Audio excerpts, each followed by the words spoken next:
Welcome back to Bloomberg Television. I'm Mark Crumpton at Bloomberg World Headquarters in New York. You are looking at live pictures from St. Peter's Square in Rome, where the throng that had been assembled on a rainy and raw evening in Rome now excited at the prospect of meeting their new pope, the new head of the Roman Catholic Church. The white smoke has been billowing for the past few minutes from that chimney atop the Sistine Chapel. The bells have been ringing, signaling that a new pope, a successor to Benedict XVI, has in fact been elected. Bloomberg's economics editor Michael McKee joins me now here in studio. And Michael, the historic significance of this obviously cannot be understated, but as you have been telling us for the past couple of weeks, there's going to be some humongous issues that the new pope is going to have to deal with, not the least of which how the Curia deals with some of its finances. Well, that's one of the fascinating questions about how the politics of this all evolved, because the church is in trouble financially. It has been for a while, but we have seen even more problems lately and scandals within the Vatican Bank, things that the new pope might have to deal with. Now, the last time they chose a pope 7 years ago, Benedict was the former Cardinal Joseph Ratzinger, who was in charge of the theological office of the church, the person who carried out the task of figuring out what Catholicism should be. In this case, there are some questions about whether or not they wanted to get somebody who was more a business person, more of somebody who could run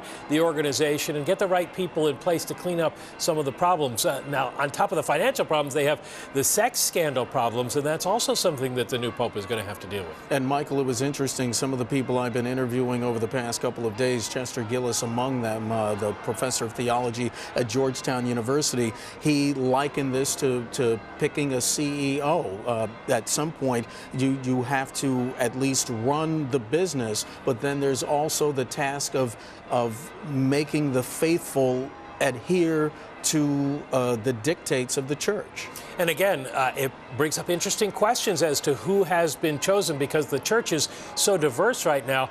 Only 24% of Roman Catholics are living in Europe, although the majority of the cardinals voting were from Europe. The church is spread all over the world, and in the third world, in Latin America, in Africa, those are its fastest growing areas. And one of the questions is, did they reach out to somebody from one of those areas? We'll find out very shortly. But as to the CEO aspect of it, Cardinal Ratzinger, when he was selected as Benedict XVI, he was somebody who didn't really want to deal with that. He wanted to be engaged in studies. And of course, the Vatican Curia is a bureaucracy like any other. And he wasn't very enthusiastic about getting his hands dirty with separating some of the rival factions in there. And so someone who is a strong manager might have appealed to the cardinals. Now, it did, at least we know from the timing of this, it took us about 5 ballots. So it wasn't as quickly as when Cardinal Ratzinger was chosen. But this may have been one of the things that they were looking at.